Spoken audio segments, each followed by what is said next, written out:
हमें ज्वाइन किया है जी शाकीन की जान साहिबजादा शाहिद खान आफरीदी साहब ने। अस्सलाम वालेकुम आफरीदी साहब। जी अस्सलाम वालेकुम। वालेकुम सलाम। कोई और कोई तालियां मारे ना मारे, मैं तो शाहिद की खुशामद पे तालियां मैं मुशी भाई आपके लिए तालियां। ये मैं बहुत नाराज भी हूँ वैसे। कैसे? क्योंकि आप मेरे बिल्कुल साथ होते तो ये शो ने जान पकड़ लेनी थी और जान पकड़ लेनी थी। ये पकड़े ही आया, ये भी तो शुरुआत है मुशी भाई। अच्छा आगे आगे होता है, देखिए क्या। Very good. Good to have you Shahid, मजा आ गया आपको देख के, बड़ी खुशी हुई आपको देख के। आफ्टर लॉन्ग टाइम दोबारा हमारी वही टीम जो जिन्होंने बड़ा ज़बरदस्त मेहनत की, बड़ा ज़बरदस्त काम किया सारों ने, और वो सारे एक साथ दोबारा जमा हुए हैं। सबको मुबारकबाद भी देता हूँ और ऑल द बेस्ट जी। इंशाल्लाह PSL and then all the way till the world cup इंशाल्लाह एक दफ़ा दोबारा साथ बैठेंगे और गपशप लगाएंगे, अच्छी बातें करेंगे। बिल्कुल। और शायद इसमें इमरान साहब को तो मैंने बोलने नहीं देना, अब मैंने ही बोलना है, क्योंकि ये शो की सबसे बड़ी खूबसूरती पता है क्या है, हम दोनों इस शो को ऑन करते हैं, ठीक है। और इस दफ़ा इन्होंने आपसे पूछा है कि नहीं पूछा, ये मैं आपसे पूछना चाहता हूँ। ये फॉर्मेट इन्होंने चेंज किया शायद, ये आज ऑडियंस बताएं। जब ऑडियंस को पता चला ना कि आप आ रहे हो तो ये बच्चे सारे खुश हो गए जो हमारे स्टूडियो में बैठे हुए इस वक्त। तो ये क्या आपसे इन्होंने कंसर्न किया था? मुशी भाई देखिए बात सुने, इमरान का आपके सामने ना बोलना समझे नया पाकिस्तान बन गया है, ठीक है। और हो सकता है कि क़यामत की निशानी भी हो। ये फिक्र ना करो, हमने नहीं बोलने देना, शायद जो मर्जी कर लो आप, मैंने नहीं बोलने देना इनको। चलें जी हाफिज़ साहब, ऑल योर्स। बहुत शुक्रिया लाला आपका। ये बताइएगा कि चूंकि आपने अभी ज्वाइन किया है, PSL शुरू हो रहा है, आप ज़ाती हैसियत में आप खेलते रहे, आपने सारी ज़िंदगी क्रिकेट खेली है, आप समझते हैं कि PSL से जो फ़ायदा पाकिस्तान को होना चाहिए था वो वाकई हम उठा पाए हैं और इसको ज़्यादा बेहतर अभी आपके ख्याल में करने की ज़रूरत है? देखिए पहले जो आपने सवाल किया था मुझसे PSL से, देखें जिस वक्त जितने भी प्लेयर्स खेले हैं या खेले थे या खेल रहे हैं, ये ज़्यादातर PSL से खेले हुए लड़के नज़र आए हैं हमें। और मेरे ख्याल में बहुत फ़ायदा इस सेंस में भी होता है कि आप जब सीनियर्स के साथ कोई यंग लड़का आता है, ड्रेसिंग रूम शेयर करना, क्योंकि हमारे बहुत सारे प्लेयर्स ऐसे होते थे जो पाकिस्तान टीम में आने के बाद उन्हें क्या ट्रेनिंग करनी है, उन्हें क्या खाना पीना है, ये उसके बाद सीखते थे। लेकिन ये है कि आप PSL से आप ड्रेसिंग रूम शेयर करते हो सारे बड़े प्लेयर्स का, बड़े नामों के साथ, टॉप मैनेजमेंट होती है, टॉप कोचेज़ होते हैं, उनके अंडर में जब आप खेलते हैं तो बहुत कुछ सीखने को मिलता है। अगर आप सीखना चाहें तो एनवायरनमेंट टोटली डिफरेंट होता है compare to a first class cricket और डोमेस्टिक क्रिकेट। तो आई मीन के फ़ायदा है, फ़ायदा उठाना चाहिए।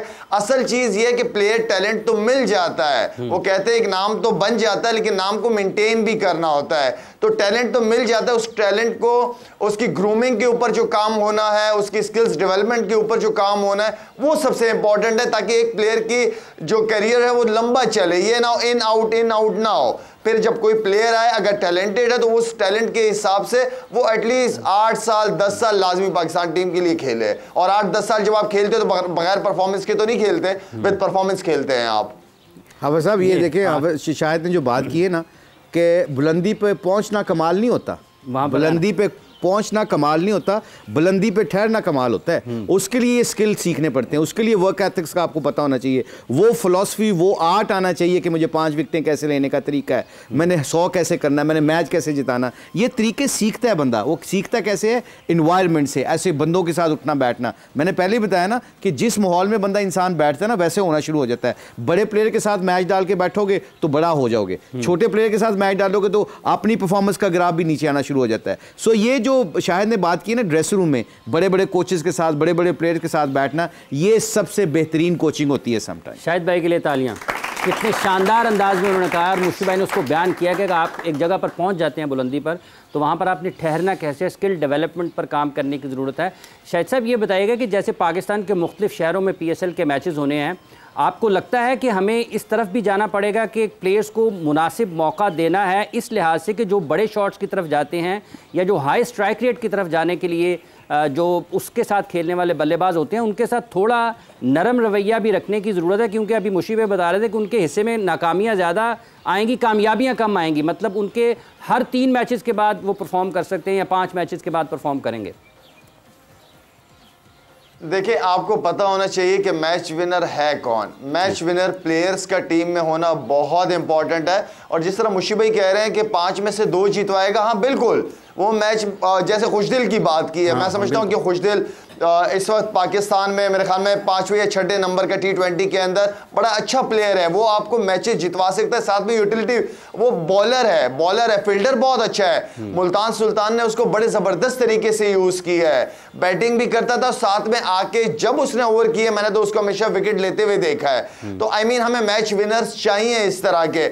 आई नो कि हमने इस नंबर पर काफ़ी प्लेयर्स ट्राई की है, चाहे वो आसिफ की शक्ल में हो, इफ्तिखार की शक्ल में हो, एक आधा और थे, हमने बहुत ट्राई किए लेकिन वो रिजल्ट नहीं मिल सका जो मिलना चाहिए था हमें। तो आई मीन ये PSL आपकी हो रही है, इसमें इस नंबर पे जो प्लेयर्स खेल रहे हैं, चाहे वो आजम खान की शक्ल में हो, किसी भी हो, आई मीन कि हमें उनको वर्ल्ड कप के लिए तैयार करना पड़ेगा। हमारे पास बहुत ज़्यादा टाइम नहीं है, हमें इस नंबर को, और ख़ास तौर पे जो स्पिनिंग जो बॉलिंग है, हम उसमें काफ़ी अरसे से स्ट्रगल कर रहे हैं, हम काफ़ी प्रोग्राम कर चुके हैं इस हवाले से हम लोग।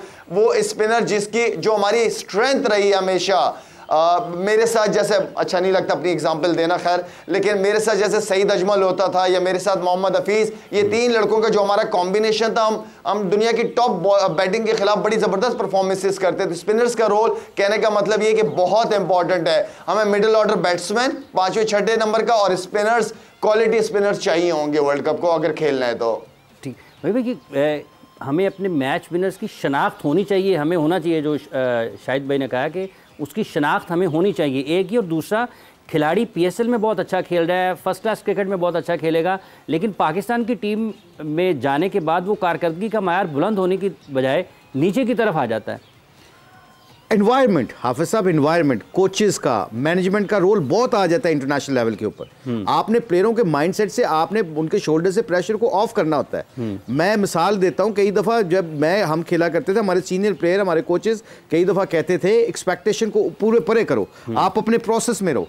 जो हमारी थोड़ी सी, जो हमने पूरे पिछले कोई 6 महीने ये बात की इस प्रोग्राम के तवस्सुल से, हम कह रहे थे जैसे शदाब है, उसामा मीर है, ये जितने भी हैं, ये दे आर गुड स्पिनर, इन्होंने परफॉर्मेंस की हुई, आपने तो बहुत परफॉर्मेंस की हुई ना, मैचेस जिताए हुए पाकिस्तान को। प्रॉब्लम कहां पे शुरू होती है कि they don't play 4 day cricket. मैं भी 4 डे क्रिकेट खेला हूं, शाहिद भी खेला है, सईद अजमल भी खेला है, हफीज़ भी खेला है। 4 डे क्रिकेट से आपकी बॉलिंग में निखार आता रहता है, क्योंकि जब आप 20-20 ओवर, 15-15 ओवर रेड बॉल करते हो, फर्स्ट क्लास में करते हो, तो आपसे बेहतरीन कोच आपका कोई नहीं होता कि किस वक्त विकेट लेने के लिए आपने अटैक करना है, किस वक्त रन रोकने हैं, किस वक्त फ्लाइट करनी है, किस वक्त तेज बॉलिंग करनी है। ये फर्स्ट क्लास क्रिकेट से इंसान सीखता है। और अगर आप फर्स्ट क्लास क्रिकेट नहीं खेलेंगे, 4 ओवरों में भी लोग एक्सपोज हो जाते हैं। अब मुझे पता है ना कि राशिद खान को सब गुगली, अब वो 50 ओवर में खेला, क्या हुआ, इंडिया में जाके एक्सपोज हो गया वो, हालांकि पिच्चे भी उसके मतलब की थी, क्योंकि लोग चांस नहीं लेते। 2020 में लोग चांस लेते हैं, वो देखते नहीं है कि गुगली है कि लेग ब्रेक और छक्के मारने होते हैं, इसलिए कई दफा आपको विकेटें मिल जाती हैं। अब लोगों को 2020 खेलना भी आ गया है, वो देखते हैं कि जी शदाब है, इसकी गुगली के लिए तैयार हो जाओ, आप इसके ऊपर चांस रन लो, इसको 20 रन दो, राशिद खान को 20 रन दो, विकेट ना लो, बाकियों को हम 10-10 रन आराम से कर लेंगे। तो लोगों की चेंज माइंडसेट मैथमेटिकली बहुत स्मार्ट हो गए हैं। तो इसलिए जो क्रिकेट खेलनी है ना स्पिनर को,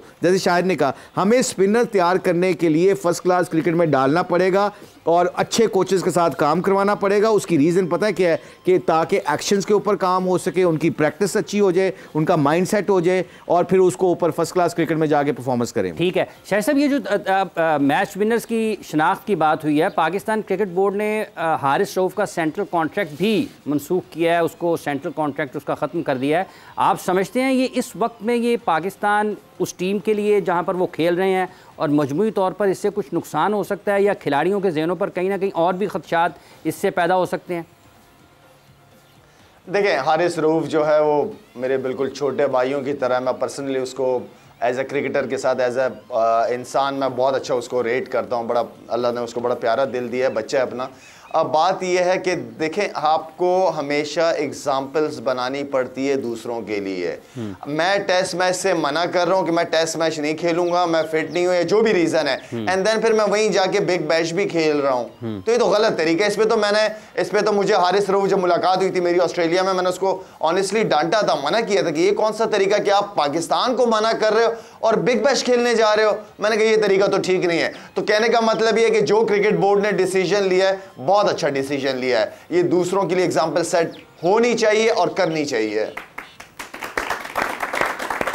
मुश्ताक भाई, आपका ख्याल है अब मिसाल कायम करनी चाहिए ताकि खिलाड़ी जो सबसे बेहतर, सबसे बेहतरीन, सबसे मुश्किल क्रिकेट है उसके लिए दस्तयाब हों और जब वो सेंट्रल कॉन्ट्रैक्ट का भी हिस्सा हों?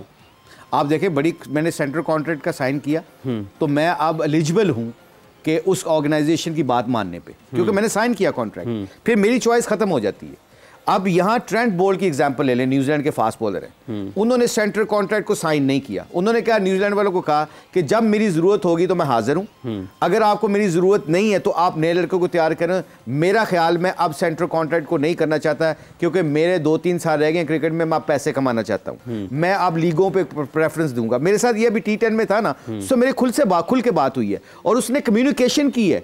उन्होंने न्यूजीलैंड क्रिकेट बोर्ड से बातचीत की है कि ये मेरा माइंडसेट था, सच बोला है। सच बोल के उसने कहा कि जी मैं पैसा कमाऊंगा, मतलब मैं I want to play for New Zealand whenever you need me, but मेरी प्रेफरेंस ये है कि मैं अब लीगें खेलूंगा। अब वो T10 में मेरी टीम के साथ था, मैं नाश्ते में बात ये हो रही थी हमारे साथ, तो मैंने कहा very good, at least you been honest and New Zealand cricket board is been honest. अब न्यूजीलैंड क्रिकेट बोर्ड के ऊपर डिपेंड करता है कि वो नए लड़के को तैयार करता है। वो ट्रेंट बोर्ड को कहता है खुदा हाफिज, तुम हमारे से पैसे नहीं लेते, सेंट्रल कॉन्ट्रैक्ट नहीं है, तो अब हम आपको नहीं रखेंगे, जब आपकी जरूरत होगी शायद हम बुला लें, if New Zealand really needs you. ये होता है सिस्टम, जिस सिस्टम को डेवलप करना है। सेंट्रल कॉन्ट्रैक्ट को साइन भी कर लूं और फिर बात भी ना मानूं, दिस इज नॉट राइट।